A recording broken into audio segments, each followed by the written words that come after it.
Trump's approval rating is at the lowest it has been his entire term thus far. And a lot of that negative sentiment is coming from people's perception of what ICE is doing on the ground in Minnesota and other states around the country. But if you're getting your news from X, formerly known as Twitter, or from one of the major conservative broadcasting channels like Fox, you might not know how much average Americans hate Trump right now. This chart from Clarify AI tells quite the story about Trump's approval rating over the past few weeks and how it correlates with what's going on with ICE. If we zoom in on this chart, we can track Trump's disapproval rating from December 1st all the way up to the end of January. That purple line shows how Trump's disapproval rating has continued to remain high, which means that people around the country are not happy with his performance as president. But as we can see, that line takes a big jump around the end of December into the month of January, which is when Americans began reacting with shock and horror to ICE's brutal occupation of Minneapolis. Then we have this orange line, which correlates with Americans' negative view of ICE. And as you can see, that line jumps into the stratosphere around when Renee Good was shot and killed by an ICE agent. Then again, we see that disapproval rating peak with the shooting of Alex Preddy by ICE agents in Minneapolis. So, as Americans' disapproval toward ICE soars, its disapproval of Trump is soaring at the exact same time. According to the latest Pew research, a majority of Americans are now getting at least some of their news from social media and other media platforms. I suspect that the numbers are even higher than people record themselves because so much of our news and information consumption today is passive. We get news by opening apps like Facebook, Instagram, X, Reddit, TikTok, and so on and so forth. And because these platforms are driven by algorithms, that means the news is served directly to us. It's not necessarily an active seeking out of news, but rather news being put in front of our faces, coming from a variety of traditional news sources as well as new media creators like influencers. Now, one of the biggest platforms for getting news is now YouTube. YouTube actually exceeds watch hours for a lot of traditional broadcast TV and streaming platforms. That means Americans are on YouTube all of the time getting a variety of news and information.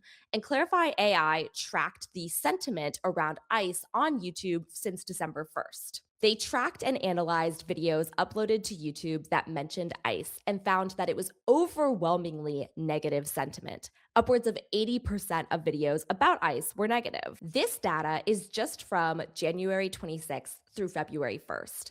And from this grouping of YouTube videos, we can see that negative ratings significantly outweigh positive ones, over 330,000 compared to 66,000, which Clarify AI says indicates that critical discourse regarding ICE operations was the primary driver of public engagement during this period. So, in other words, YouTube videos that were covering the latest news about ICE, including the killing of Renee Good and the killing of Alex Preddy, were driving a majority of this negative sentiment. Another thing that they point out driving negative sentiment are the public resistance and political opposition to what's happening on the ground in Minneapolis, seeing those massive protests as well as Democrats and other political influencers and officials talking about how bad all of this is. There are also a lot of concerns around the use of force and the detention of families and children. So not just the shooting and killing of Renee Good and Alex Preddy, but also seeing things like little Liam Ramos being taken to an ICE detention center in Texas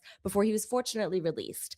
But ICE is still trying to deport him and his family. So seeing these stories plastered across mainstream news and social media has left a huge impression on people. And when it comes to those mainstream outlets like MSNBC and CNN, they're driving the majority of that negative sentiment. MSNBC recently rebranded as MS Now, and it's one of the biggest drivers of video views. But when it comes to conservative news outlets like Fox News, those are actually driving the vast majority of positive sentiment toward ICE. We can see here that the top positive creators making content that supports ICE and defends their actions in Minneapolis are overwhelmingly driven by Fox News, followed by some individual creators like Megyn Kelly, former Fox News host, a YouTuber called The Quartering, who does a lot of culture war, reactionary, conservative content, and then these other creators, The Officer Tatum and JD Delay. They're relying on narratives like supporting and defending what ICE is doing, framing ICE opposition as criminal or irrational, portraying ICE agents as victims and heroes, framing the opposition to ICE as radical or criminal. And then this is just a small contributor to that positive sentiment toward ICE, but they're also portraying ICE led criminal investigations as a good thing that's happening across all levels of the US government right now. But these narratives are not performing well. And something interesting about these narratives that sticks out to me is that you could also refer to these as something called Darvo. Darvo is a theory coined in the late 90s by trauma psychologist Dr. Jennifer Fried, and it's really helpful for understanding political rhetoric around ICE today. What Darvo stands for is deny, attack, and reverse victim and offender. And what that looks like in practice with regards to ICE is that the US federal government and its defenders, like these channels and influencers, they are denying that ICE is doing anything wrong. They are attacking victims of ICE brutality and violence, and they are reversing who is the offender and who is the victim in this scenario. They are referring to ICE as the helpless victims who need our protection, and they're referring to the people protesting ICE as the aggressors in this situation. But I think it's so key to note that Americans at large are not falling for this narrative. Americans see who is really in charge. It's quite obvious. It's the people who currently lead this country. And those protesting in Minnesota, as well as just everyday people trying to get to school, trying to get to work, trying to take care of their families, they're not the bad guys here. So, although the rhetorical attempt is to cast them as the villains and the ICE agents as their helpless victims, that's not working. Instead, the narratives that are working against ICE are ones that highlight protests and public resistance as a central narrative, as well as that aforementioned criticism of ICE coming from major political figures, as well as people like celebrities, influencers, and even everyday friends and family who might be sharing things to their Instagram stories right now protesting ICE. Other things that are helping drive this sentiment are showing the use of force, violence, and deaths in ICE custody. A lot of the opposition to ICE in the media is focused on the detention and treatment of children and families, as well as critiques of how ICE is recruiting, training, and holding its agents accountable. Then below that, some of the other narratives that are sticking are legal and oversight challenges to ICE operations, racial profiling, discrimination, and allegations of corruption, alleged Fourth Amendment violations, and warrantless home entries, negative portrayals of ICE as militia, the secret police, or the Gestapo, as well as explicit opposition and calls to abolish ICE. And then the top creators who we see driving this sentiment and relying on these narratives to do so are places like MSNBC, which is now MS Now, CNN, ABC News, and individual creators like Brian Tyler Cohen. It's also worth noting that even Fox News, which is overwhelmingly supportive of ICE, has driven some of these negative narratives because when you report what's happening on the ground, it's undeniable that ICE agents are the perpetrators of this violence and that everyday people in Minneapolis and elsewhere around the country, immigrants and their neighbors, those are the victims. Now, going back to some of these helpful charts, this one tracks the positive versus negative views around ICE coming from US creators, including those major news networks, as well as some of those individuals. The orange line are the negative views, and the blue line are the positive views. So, as we can see, at the beginning of this year, the amount of content being created about ICE in general started to explode. And that makes sense because it was one of the biggest, if not the biggest, story for the entire month of January. But as we saw that interest grow and we saw that content being produced, the negative views, which are here in orange, dramatically eclipsed the blue positive views. Now, according to this report, Fox News is not just the sole pillar of positive messaging around ICE, but the report says without this single creator, the pro ICE narrative landscape would effectively collapse entirely. Fox News is serving as the backbone of any support right now for the Trump administration or for ICE at large. We can also see just how enormous the audience for Fox News is when we look at charts like this. These are the top creators making content about ICE, regardless of whether that's positive or negative. And you can see that Fox News is far ahead of its second runner up, which is MS Now. This report says that Fox tends to frame protesters as agitators and far left activists, while they're defending ICE actions and depicting them as justified and defensive across the board. That's going back to that Darvo narrative that I was explaining. We've switched the perpetrator of violence and the person who's reacting to it. That's the way that Fox News carries this rhetoric forward. And it's not just impactful for Fox News listeners. We know that Donald Trump watches Fox News as well as cable news in general. He reacts and responds to what's happening on these broadcasts in live time on his True Social account. And it even plays into his administrative policy. Brian Stelter from CNN noticed that just 20 minutes after Fox News suggested Tom Homan be sent to Minnesota, Trump took that advice. Greg Bovino, who was in charge of Border Patrol operations in Minnesota, was swapped out for Tom Homan, the immigration czar of the Trump administration. But that brutal crackdown continues on to this day. And a lot of people in Minneapolis have highlighted that even if these mainstream news outlets and creators aren't doing day to day coverage of what's happening on the ground there, it continues to be a major force disrupting life in Minneapolis. Kids are still not able to go to school, parents are still not able to go to work, and their neighbors have been stretched thin trying to patrol their communities and protect one another. But in terms of what's working and what's getting that messaging out there, body cam videos have played a really important role. The Clarify AI report says that traditional news segments are being outperformed on social media platforms by raw vertical video. This can be YouTube Shorts, it can be in the form of TikToks, Instagram Reels, or short form video on any platform. The top 8 videos containing negative sentiment about ICE were all body cam style shorts. So let's take a look at the 2 top performing shorts. This is a YouTube Shorts video uploaded by this channel called Crime Catchers. It doesn't have that big of a subscriber base, but this video alone has 40 million views. Border Patrol? Don't worry about what I'm doing, man. For who I am, all right? I just need to see some documentation real quick, man. Hey, don't put. Can't believe I just pulled over for Border Patrol. I'm out.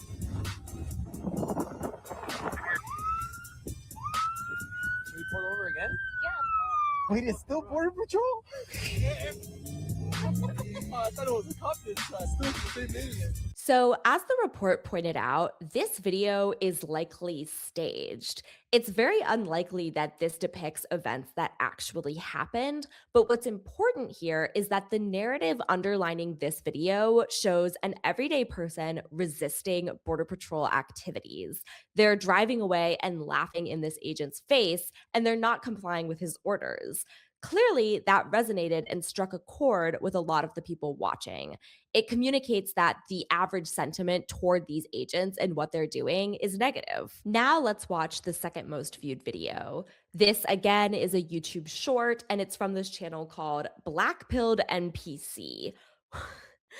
Now, Black-pilled NBC is incel rhetoric from platforms like 4chan. So it's very interesting that a channel whose iconography is aligned with the far right is posting something negative about ICE. But nonetheless, and again, like this is the same situation, they don't have a lot of subscribers, but their video has over 19 million views. And this is what happens in it.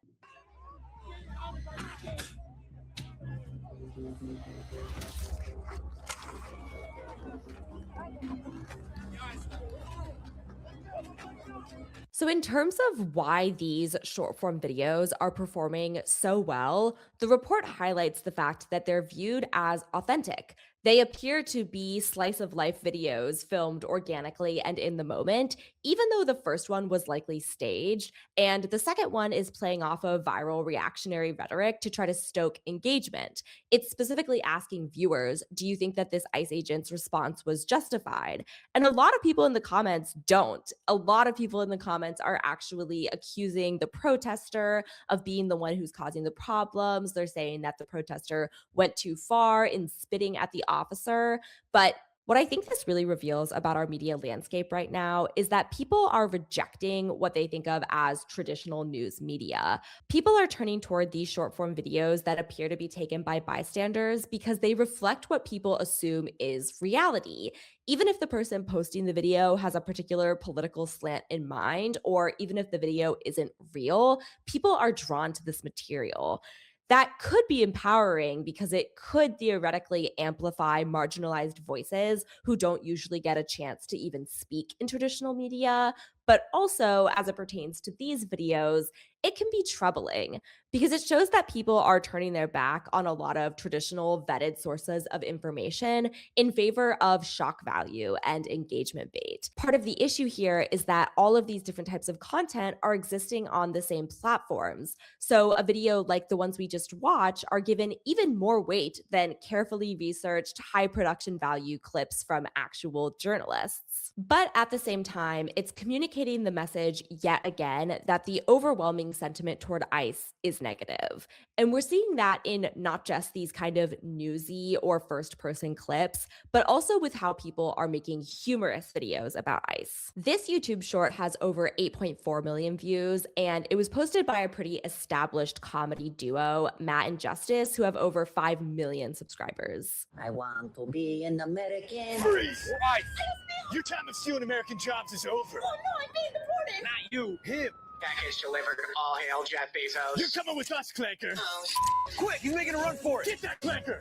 I almost myself. So, what's interesting about this viral humor skit is that it conveys negative sentiment around two things. One, what ICE is doing, and two, what the big tech industry is doing with regards to AI. So, it's a pretty interesting peek into the American psyche right now and how people are feeling on average about these major forces dominating our lives. But whether or not you're noticing this overall negative sentiment toward the Trump administration and the big tech industry could be very dependent on what platforms you're using. Specifically, if you're using X, the platform formerly known as Twitter before Elon Musk acquired it and, according to some, drove the platform into the ground. This article from The Argument, titled "Twitter is Not Real Life," reveals how much of a gap there is between the sentiment on every other platform besides X. When it comes to how platforms on different news platforms view ICE, you'll find the most disfavorable sentiment concentrated on other platforms like Reddit,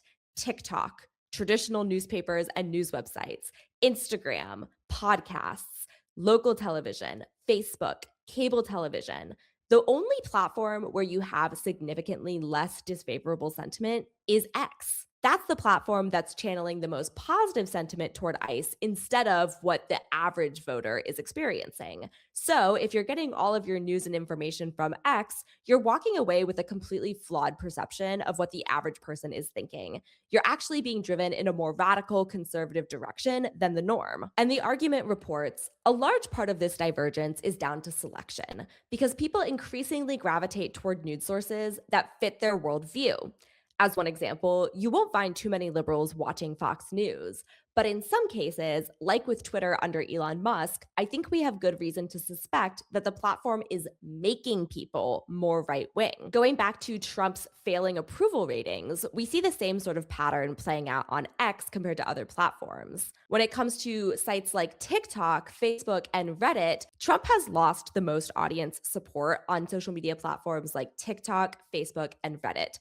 But if you look at X, fewer people have stopped supporting him. And again, the argument reports that probably isn't a coincidence. Musk's interference with the algorithm has been well documented, and the algorithm's pro-Republican bias is evident to anyone who spends even a couple of minutes on that platform. People who get their news from newspapers and news websites have the most negative opinion of Donald Trump, which is no surprise because these outlets tend to be doing the most hard-hitting reporting about what's actually happening. But if you go on a platform like X, you're going to see an artificially inflated opinion of Trump and his administration. The platform actually ranks their posts higher. And that's why it's the favored platform for Trump's administration to communicate. That's where they post their racist AI generated memes. It's where most Trump supporters hang out. And so if you spend a lot of time on that platform, you're not getting an organic view of what people are really thinking. Per the argument, if you're largely getting your news from Twitter, you might not even know that Trump is unpopular because you wouldn't even see a lot of the backlash. Instead, you might be under the mistaken impression that he has retained much of his support and that his presidency is still treading water with the public instead of being near radioactive. Journalist and author G. Elliott Morris pointed this out on Blue Sky. This is data from the argument that we just reviewed. And again, it shows Trump's approval rating by platform, where Twitter/X is the only platform where he's still above water. As G. Elliott Morris says, if you spend any significant amount of time on X, the Everything app, your brain is being cooked. Despite Elon Musk taking over Twitter and remaking it according to his own political biases, there are still a lot of important and influential people spending a lot of time there and posting a lot of information there. That includes journalists and news organizations, politicians, agencies, and influencers and celebrities as well. What this data shows is maybe they should consider posting elsewhere and at least diversifying where they're getting their own information from, as well as giving people alternative places to seek out what they want to say. X as a platform is no longer Twitter. It's been turned into a hostile pro-Trump environment, regardless of who you are or what you really think. That's why it's so skewed when it comes to understanding how most Americans, as well as people around the world, are really feeling about ICE and the Trump administration at large. You really can't trust anything that's happening on X. And I hope that this encourages at least some people to spend more time elsewhere. The other platforms and news sources may not be perfect, but at least they don't have Elon Musk at the wheel driving them into the ground. And it's heartening to know that people are seeing ICE as well as what Trump is doing for what it really is.